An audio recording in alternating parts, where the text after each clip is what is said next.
conduite à tenir d'un diagnostic dans 5 minutes. D'accord, donc une grossesse extra-utérine, la première des choses que dit on a une patiente aux urgences, douleur atroce, possible, progressive, possible d'autres types de douleurs qui seront atypiques, donc il ne faut pas vraiment... bref.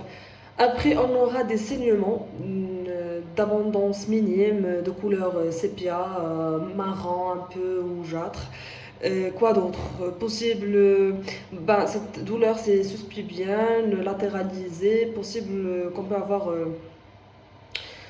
avoir d'autres localisations, on ne peut pas savoir parce que c'est extra-utérine, donc 80% c'est dans le tube de Fallope. Mais bon, après, si on a une hémorragie avec, on aura des signes d'hypotence, des signes d'instabilité hémodynamique. Après, on aura quoi d'autre? Il faut faire vite pour bêta-CG, il faut avoir plus de 1000 juste pour assurer que c'est une grossesse. Ça ne veut pas dire que c'est extra-utérine.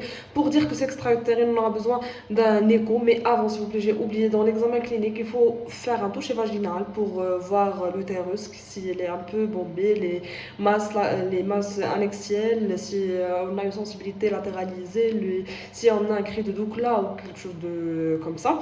Après, on passe à bêta-SCG, c'est les examens paracliniques. Après, l'échographie. Si on a un signe direct qui nous permet de voir un sac gestationnel en dehors de l'utérus, donc c'est bien évidemment confirmé. Sinon, on peut avoir des signes qui sont indirects. Par exemple, on a bêta-SCG qui confirme une grossesse avec un utérus qui est vide. Bien évidemment, on peut conclure que c'est HADA. Il faut faire attention à un sac gestationnel qu'on peut avoir dans l'utérus même, mais c'est un pseudo-sac gestationnel. Donc, c'est pas vraiment le sac gestationnel parce que les bêta-HCG stimulent la cavité utérine et peut avoir le sac, mais c'est centré, alors que dans la vraie vie, un vrai sac gestationnel, il est excentré, d'accord?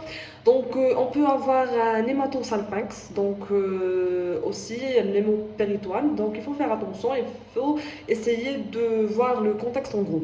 D'accord, après, qu'est-ce qu'on fait?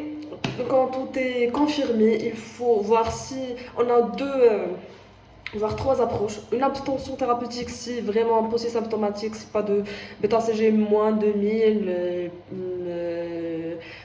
l'écho, on n'a pas d'hématosalpinx, on n'a pas d'hémopéritoine, on n'a rien. Donc, on fait une abstention thérapeutique, on fait rien.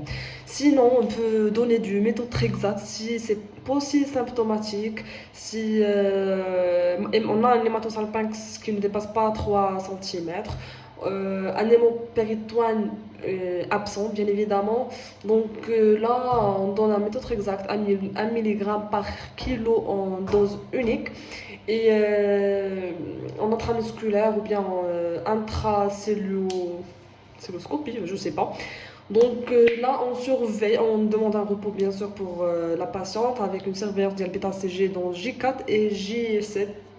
Et il faut bien sûr observer une diminution de bêta-CG de plus de 15% si je ne me trompe pas. Sinon, on a la chirurgie, si on a une indication bien évidemment, on a deux types, soit radical, soit conservateur d'abord par une salpingectomie, on aspire le produit de conception par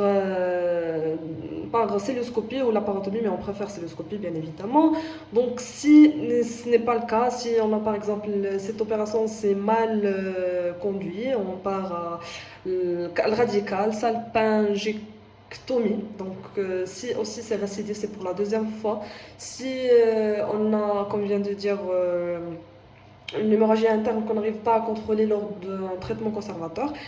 Et aussi, si l'hématosalpinx est supérieur de 5-6 cm, si la paroi de tubaire elle est dégénérative, il n'est pas en bonne forme, donc là on fait le style de traitement. Sinon, pour les facteurs de risque sont très importants, donc le tabac, le style de contraceptif, le truc là.